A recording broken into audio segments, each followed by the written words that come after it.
In this video, I'm going to show you how to play Rebecca Walks Home at Night. Rebecca Walks Home at Night is a single-player horror board game where your goal is to find your way home. In order to do so, you have to find a key. If you're playing with expansions, you have to find several keys, one in each dimension or world. This is my setup. I like to keep every card and the miniature close at hand. So I have all of my discovery cards and monster cards available here, with enough space next to them to keep discard piles. My miniatures, my dice, and the monster wound counter is here, and then I keep the tiles for the expansions somewhere close by. This card is the Rebecca Health Point card. It starts out with this marker on the number 3, and each time you suffer a wound, you move it one step closer to the skull, and when you get to the skull, you're dead. So the goal is kind of to get home before you die. To start the game, you put your Rebecca miniature on the start tile. This tile you only use once in the game, and it's only your starting position. When you remove this tile later on, you put it somewhere safe, so that you don't reshuffle it with the rest of your tile deck. I like to keep the tile deck in my hand so that it's easy to place tiles along the way, but you can also keep it somewhere on the table. Okay, when I start moving, I just place a tile and I move. Rebecca has a flashlight on her iPhone, so she can see one tile in each direction at all times. So I place the tiles that she can see. This game is not really a turn-based game, as you are the only player, so it doesn't really matter how many times you move during this phase, and you don't have to use the dice or anything else to track your movement. Okay, here I got a discovery tile. This tile corresponds to this card right here, the discovery card. So when I step on this, I can draw a discovery card. But before I do, I'll just like to clean up the table a bit. So this start tile goes somewhere out of sight, and this other tile that I can no longer see goes to a tile discard pile over here. Okay, so then it was the discovery card. I draw a discovery card and I got an axe.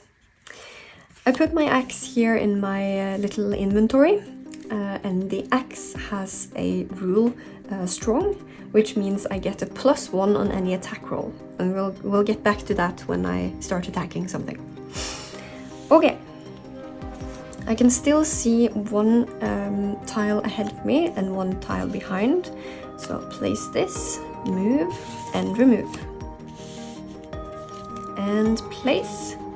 Okay, here I got a monster tile. This monster tile activates at once when you put it down on the table. You don't have to step on it to activate it. It corresponds to a monster card, which you draw, and this time I got a ghost. The first thing you do then is to place your ghost miniature on this skull right here. And now the second part of the game starts. In this part, you have 2 options. You can either try to run away from the ghost, or you can stand and fight. I do have an axe now, so I could possibly stand and fight, but it's a little risky and you can't really kill a ghost, so I'll try to run. The way you do that is you use the dice. First, you use the white die. This is for the Rebecca miniature, and tells you how many tiles that you can move. Oh, I got a 1. I only really have one choice now, and that is to run as far away from the ghost as I can. And I can now run 1 step, so I'll run here. This means I can see the next card tile. I've already used this discovery tile before, so I don't really get a new discovery card.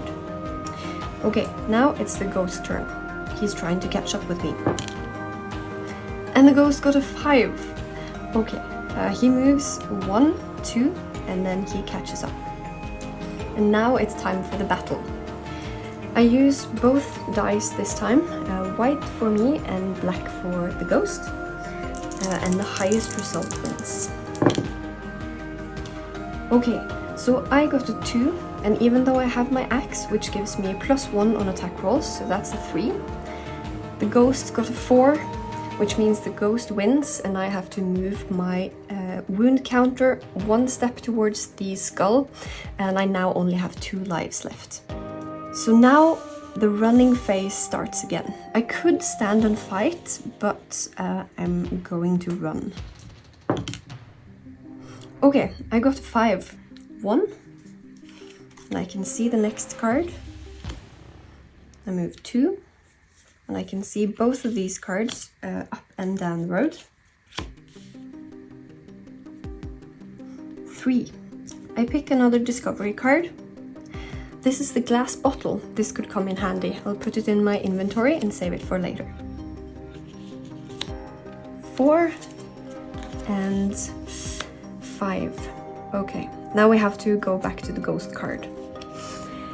Because this ghost has a special rule. The ghost can teleport. And it can teleport to any of the skull or monster tiles on the board. And it uses the teleportation to get as close to me as possible. I have 1 move left, so I could move to the skull, but I don't really want to because the ghost can then teleport directly there, so I think I'll just remain right here and hope that the monster or ghost gets a 1. But it got a 4, so then it teleports over here and moves 1 more. It has used only 2 movement points and it catches up. So then we get a new fight. And here we have equal results, but because I have this axe and I get a +1, I have 5 and the ghost has 4, which means I win. I remove my ghost miniature.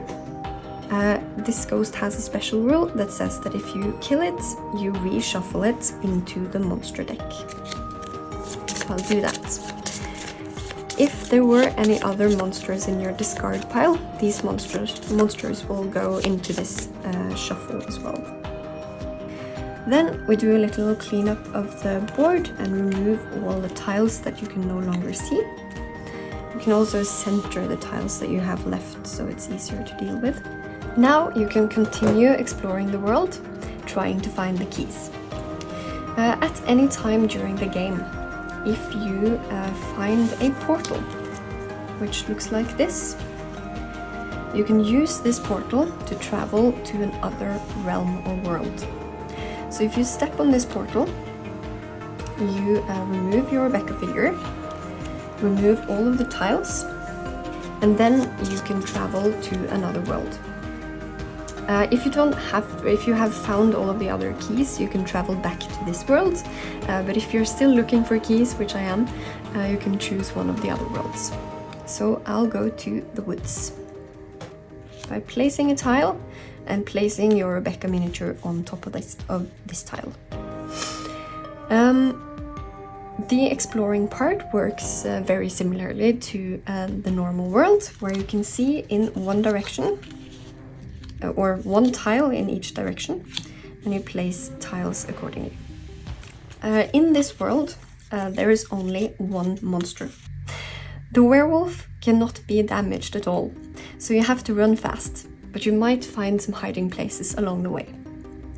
Try to find as many discovery tiles as possible and get the key as fast as you can. If you choose to go to the abyss, you do that in very much the same way as when you go to the woods. You place a tile and you place the Rebecca miniature on it. In this realm, there are no monster tiles. There are only discovery tiles. But in the discovery deck, the monsters are hidden. So you can meet the beast or his familiars whenever you draw a card from the discovery deck. To win the game, you have to get back to our world and you need to find the home card. This is hidden among the discovery cards, and if you find this card, then you win the game.